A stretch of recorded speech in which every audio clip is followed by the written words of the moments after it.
They were the most powerful dynasty in English history, but for the Tudors, the crown was often a death sentence. Behind the gold and the grandeur lies a trail of blood that never truly dried. From the silent, scholarly shadow of a boy king to the bone-chilling screams of a queen running for her life, the halls of Windsor and the Tower are still occupied by those the axe couldn't silence. Today, we aren't just looking at portraits, we are stepping into the shadows. I'm ranking the top 10 Tudor ghosts, journeying from the most heartbreaking tragedies to a #1 spot so gruesome, it has haunted the Tower for 500 years. Lock your doors. The historians have missed a few details, but the ghosts haven't forgotten a thing. Before we start, here is a challenge for you. Can you guess which ghost holds the #1 spot? To understand the haunting of Edward VI, one must first appreciate the immense pressure placed upon his fragile shoulders. Born on the 12th of October, 1537, to Henry VIII and Jane Seymour, Edward was the long-awaited son, a child whose every breath was monitored by a terrified court. He was a prodigy, fluent in Greek and Latin by age 7. He became king at just 9 years old, but his reign was cut short on the 6th of July 1553, at the age of 15. He died at Greenwich Palace, then known as the Palace of Placentia, likely of tuberculosis. His death triggered a constitutional crisis, but for the boy himself, it was the end of a life spent entirely within the confines of duty, study, and the rigid expectations of the Tudor crown. The reports of Edward's spirit are unique among royal hauntings because they lack the violence of his father or the drama of his stepmothers. Instead, Edward is a residual presence, a ghostly echo of a life spent in silent scholarly labour. He is most frequently sighted at Greenwich and occasionally within the older quarters of Windsor Castle. Witnesses describe a slight, pale youth, dressed in a high-collared doublet of rich velvet, appearing near windows or in library annexes. What fascinates the historian is the consistency of the scholar's shadow. In the late 19th century, a library assistant at Windsor reported seeing a young man sitting at a table that had been moved decades prior. The boy was leaning over an invisible manuscript, his hand moving with frantic, ghostly speed. When the assistant approached, the boy looked up. His eyes were described as hollow, dark pools of exhaustion. Before a word could be spoken, he vanished into a mist. This is a ghost of unfinished business. Edward was a king who was never allowed to be a boy, and it seems his spirit is forever trapped in those final desperate days at Greenwich, trying to draft decrees that would save his Protestant legacy. At night, when the wind off the Thames rattles the window panes of the old palace grounds, staff still report the sound of a cough, thin, dry, and painfully young, followed by the rustle of papers that aren't there. He is the ghost of a lost future, still searching for his childhood. To the casual observer of the Tudor court, Sybil Penn might seem a peripheral figure, but to the young Elizabeth I, she was the very foundation of her world. Sybil served as the dry nurse to the infant Prince Edward, but it was her role as the mother of the household to the Lady Elizabeth that cemented her place in history. She was a woman of unimpeachable character and ironclad loyalty. In 1562, while nursing the Queen through a life-threatening bout of smallpox at Hampton Court, Sybil contracted the virulent disease herself. She succumbed on November 6, 1562, sacrificing her life for the monarch she had raised. She was buried with high honours in the nearby St. Mary's Church at Hampton, and for nearly 3 centuries her soul remained in quiet, undisturbed repose. In 1829, St. Mary's Church was struck by a violent lightning bolt and subsequently demolished to make way for a newer structure. During the reconstruction, Sybil's tomb was disturbed, her monument moved, and her remains, according to local law, lost or scattered. It was at this precise moment that the Grey Lady returned to the corridors of Hampton Court Palace. She did not return as a comforting nurse, but as a restless, wandering spirit, seemingly searching for the domestic sanctuary that had been stolen from her. The haunting of Sybil Penn is one of the most mechanically fascinating cases in the annals of British parapsychology. Shortly after the demolition of the church, palace residents began to hear a peculiar sound emanating from a wall in the southwest wing, the unmistakable whirring of a Tudor spinning wheel. It was a sound that should not exist in the 19th century. When the sound became too persistent to ignore, the Board of Works authorized an investigation. They broke through the brickwork and discovered a hidden, forgotten chamber. Inside, they found a centuries-old spinning wheel, its wood worn smooth by ghostly hands, and a small pile of wool that appeared fresh despite the room being sealed for generations. Since that discovery, the Grey Lady has become a frequent visitor to the palace's state apartments. She is described as a tall, gaunt figure draped in a voluminous grey cloak with a deep hood that obscures her face. Unlike many Tudor ghosts who reenact their deaths, Sybil reenacts her life of service. She is seen gliding through the back stairs and service corridors, her presence heralded by a sudden drop in temperature and a smell like old, damp wool. She is a domestic phantom, a woman who gave her life for the crown and now, denied a permanent grave, finds herself eternally bound to the chores of a palace that no longer has a place for her. When the whir-click of her wheel echoes through the walls today, it serves as a chilling reminder that the Tudors never truly left. They are simply waiting behind the bricks. Of all the women who shared the bed of Henry VIII, Jane Seymour was the only one to receive a queen's funeral, for she was the only one to fulfill the king's desperate, singular obsession, the birth of a male heir. On October 12, 1537, within the opulent chambers of Hampton Court Palace, Jane gave birth to the future Edward VI. The kingdom erupted in joy, but the triumph was fleeting. The protracted labour had taken a devastating toll. Within days, the Queen succumbed to puerperal fever, childbed fever, a cruel end for a woman who had finally secured her position. She died on October 24th, leaving the King in a state of genuine, paralysing grief. Henry famously ordered that she be buried in the royal vault at Windsor, the spot he eventually chose for his own final rest, so they might lie together forever. Yet, it seems Jane's spirit never made the journey to Windsor. It remained anchored to the site of her greatest joy and her ultimate sacrifice. The haunting of Jane Seymour is not one of terror, but of a profound, luminous melancholy. She is the White Lady of Hampton Court, a figure that appears with such startling regularity that she has become a staple of the palace's oral history. Her manifestations are almost exclusively centred on the Silverstick Stairs, a staircase that once led to the Queen's private apartments where she laboured and died. Unlike the frantic spirits of the wives who followed her, Jane is described as a serene, glowing presence.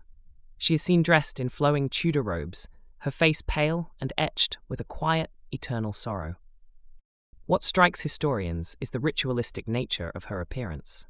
She is most often cited on the anniversary of her son's birth, October 12th. Witnesses, including palace staff and visitors, describe a woman descending the stairs, carrying a small, lighted taper or a candle. The flame does not flicker in the drafty hall. It burns with a steady, unnatural light. She moves with a purposeful, searching gait, as if she is still trying to reach the nursery to check on the infant she barely knew. One famous account from the early 20th century describes a guard who attempted to challenge the figure. As he stepped forward, the temperature plunged so sharply, his breath misted in the air, and the Queen simply glided through the solid masonry of a walled-up doorway. To encounter Jane Seymour is to encounter the very essence of maternal longing. She does not scream, nor does she haunt the king who replaced her. She remains a sentinel of the stairs, a ghostly mother forever trapped in the 12 days between her son's birth and her own demise. She is a reminder that the Tudor court was built on the lives of women, and some, like Jane, continue to pace its halls, unwilling to let go of the one thing they died to create. When the air turns cold on the Silverstick Stairs, it is said that if you listen closely, you can hear the faint, ghostly rustle of a gown, a mother, still making her rounds in the dark. Lady Jane Grey, the 9 Days Queen, remains one of the most tragic figures in the entire Tudor narrative. A girl of immense learning and deep faith, she was never an architect of her own destiny, but rather a victim of her family's insatiable ambition. In the summer of 1553, following the death of Edward VI, she was thrust onto the throne to prevent the accession of Mary I. Her reign was a fleeting, terrified heartbeat in history. When the political tides turned, Jane was moved from the royal apartments of the Tower of London to the gentleman gaoler's lodgings at No. 5 Tower Green, not as a queen, but as a traitor. On February 12, 1554, at the age of only 16 or 17, she watched from her window as her husband's headless body was brought back on a cart, before she herself was led to the scaffold. Her dignity in the face of the axe was legendary, but the cold injustice of her death left a mark on the tower that 5 centuries have failed to scrub away. The ghost of Lady Jane Grey is a manifestation of pure, isolated loneliness. While other spirits in the Tower of London are known for their violence or their heavy footsteps, Jane is a silent haunting, a white silhouette that seems to absorb the light around it. She is most frequently seen on the anniversary of her execution, appearing on the battlements of the Salt Tower or near the site of the scaffold on Tower Green. Witnesses describe her as a small, slender figure, dressed in a white gown that glows with a faint phosphorus light. She does not speak, nor does she acknowledge the living.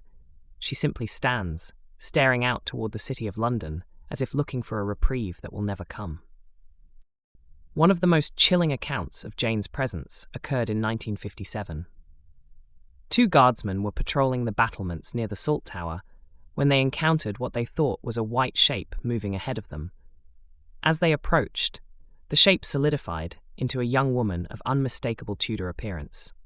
One guard reported that the air around her was so cold it felt like a physical blow to the chest. She walked to the very edge of the stone rampart and looked down at the spot where the executioner's block would have stood. When the guards called out to her, she turned slightly, revealing a face of such profound, hollow sadness that both men were rooted to the spot in terror. Then, as silently as a breath of wind, she simply dissolved into the grey stone. To encounter the 9-day queen is to experience a lingering, atmospheric chill that goes deeper than the skin. She is the ghost of a stolen life, a teenager who spent her final days in a prison cell while men decided her fate. Her haunting is a silent protest, a flicker of white against the dark blood-stained history of the tower. She remains a prisoner of time, forever trapped in that final morning of February, waiting on the battlements for a mercy that the Tudor world was too cruel to provide. Elizabeth I, the Virgin Queen, was a woman who defined an era through sheer force of will. After a childhood spent in the shadow of the axe, she ruled for 45 years with a blend of intellectual brilliance and terrifying temper. She died on the 24th of March 1603 at Richmond Palace, ending the Tudor dynasty, but it seems death was not an appointment she intended to keep. While her body lies in Westminster Abbey, her spirit has returned to the place she felt most secure, the Royal Library at Windsor Castle. To the historian, Elizabeth is the ultimate intelligent haunting, a spirit that does not just exist but commands. The sightings of Elizabeth I are among the most credible in royal history, often reported by members of the royal family themselves. She appears as a formidable monarch. She is most often seen in the Royal Library, her presence heralded by the sharp, authoritative rhythm of her footsteps. Witnesses describe a woman of middle age, dressed in stiff, rustling silks and a high lace ruff, her face a pale mask of concentration as she paces the floorboards. The most famous encounter occurred in the late 1930s.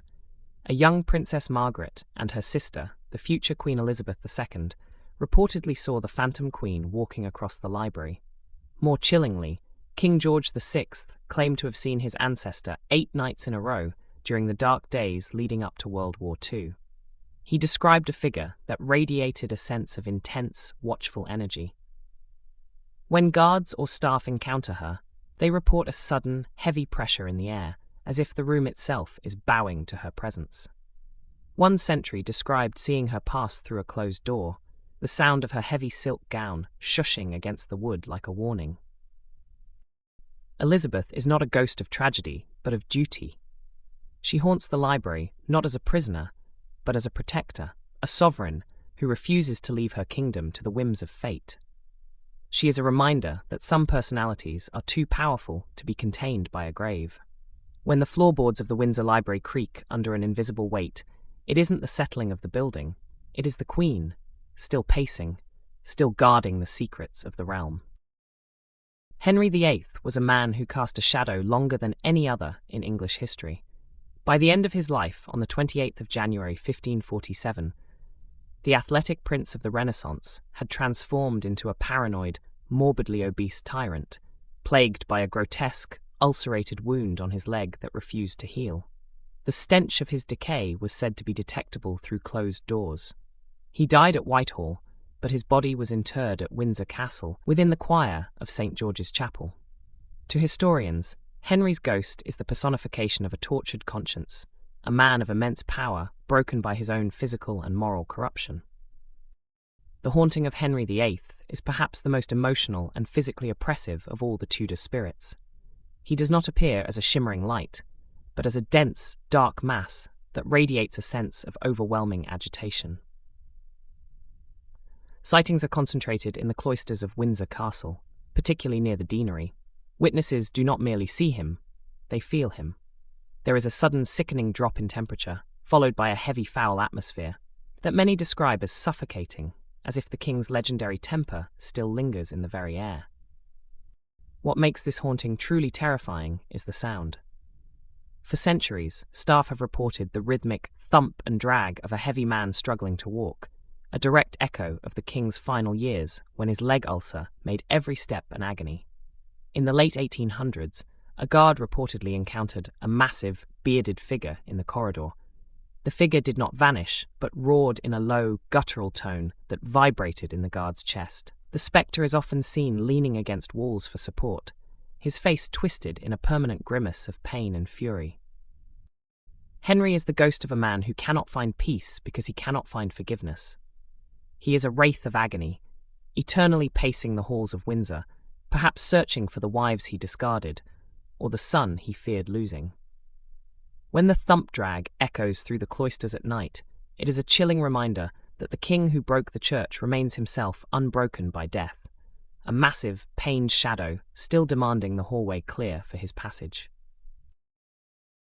While the mystery of the princes in the Tower began in the waning days of the Plantagenets, their story is inextricably woven into the Tudor soul. In 1483, 12-year-old Edward V and his younger brother, Richard of Shrewsbury, were lodged in the Tower of London by their uncle, Richard III. They were never seen alive again. When Henry VII seized the throne at Bosworth, the fate of these boys became the dark secret upon which the Tudor dynasty was built. To a historian, they represent the ultimate cold case. It wasn't until 1674 that workmen discovered two small skeletons buried beneath a staircase in the White Tower, bones that many believe belonged to the lost princes, finally revealed centuries after their disappearance. The ghosts of the princes are among the most heart-wrenching and unnerving of the Tower's many shadows. Unlike the aggressive spirits of kings or queens, these boys appear as lost entities. They are almost always seen together, two small, shimmering figures in white nightshirts, standing hand in hand.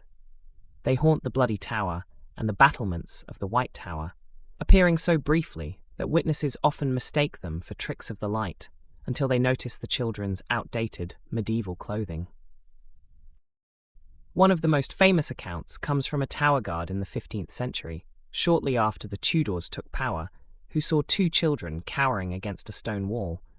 As he approached to offer help, they backed into the masonry and vanished. More recently, visitors have reported the sound of soft, rapid footsteps running behind them in the narrow corridors, only to find the passage empty. The most chilling aspect is their silence. They are often seen pointing toward the ground, as if trying to show the living where they were hidden. The princes are the ghost of innocence destroyed by political ambition. They serve as a reminder of the high cost of the Tudor crown.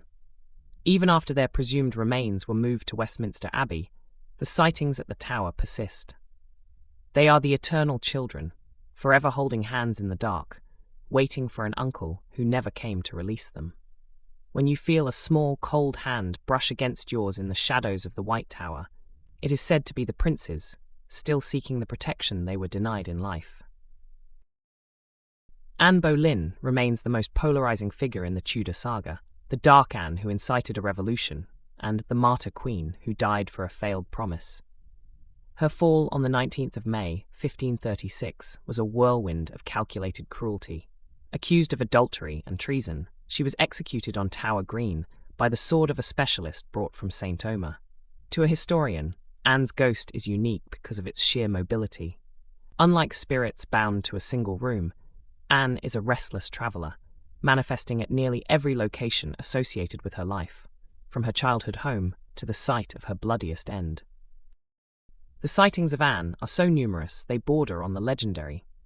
She is most famously seen at the Tower of London, particularly near the Queen's house and the chapel of St. Peter ad Vincula, where her headless body was buried beneath the floorboards.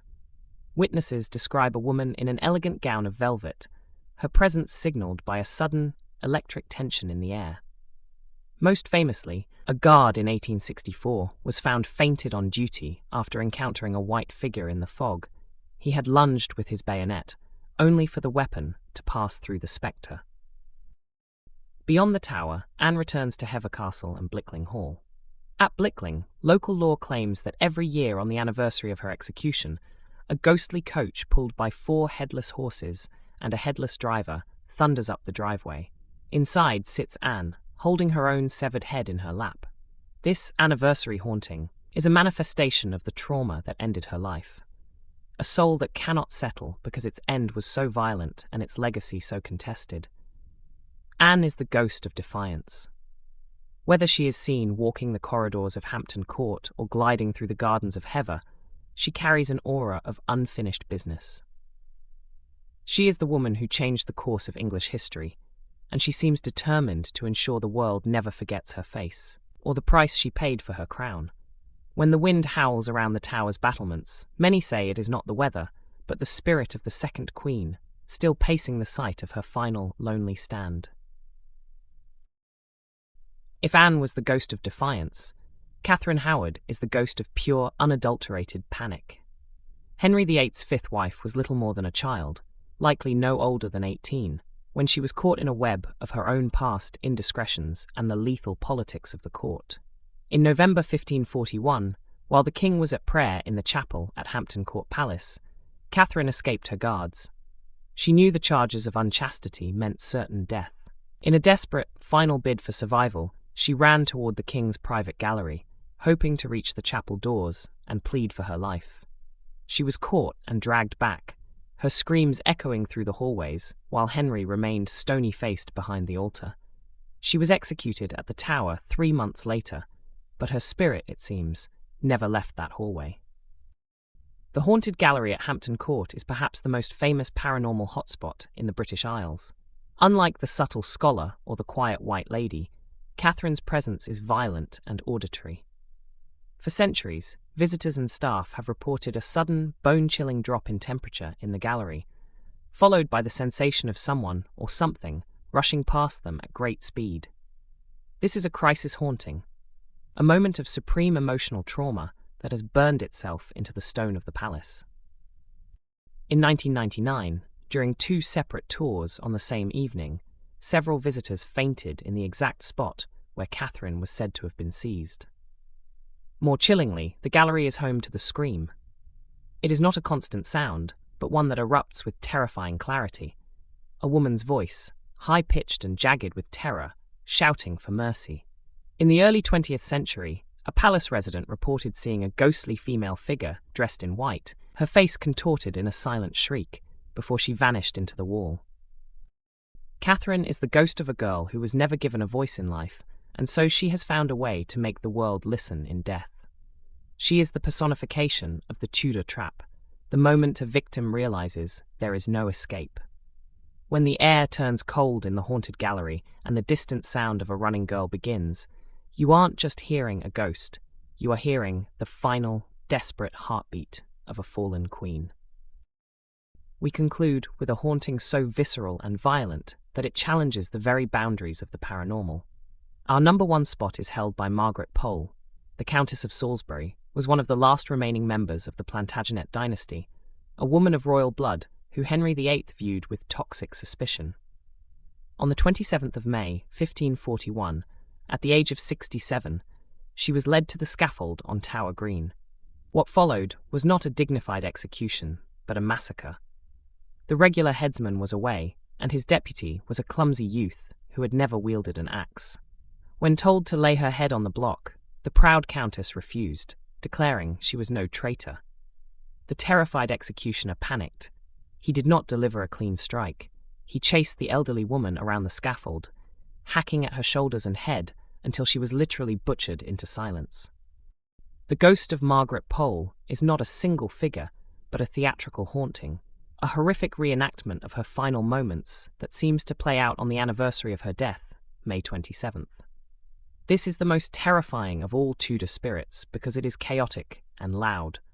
Witnesses near Tower Green and inside the Wakefield Tower have reported hearing the sounds of a frantic struggle, the heavy, uneven breathing of a woman running for her life, and the terrifying whoosh of a blade swinging through the air.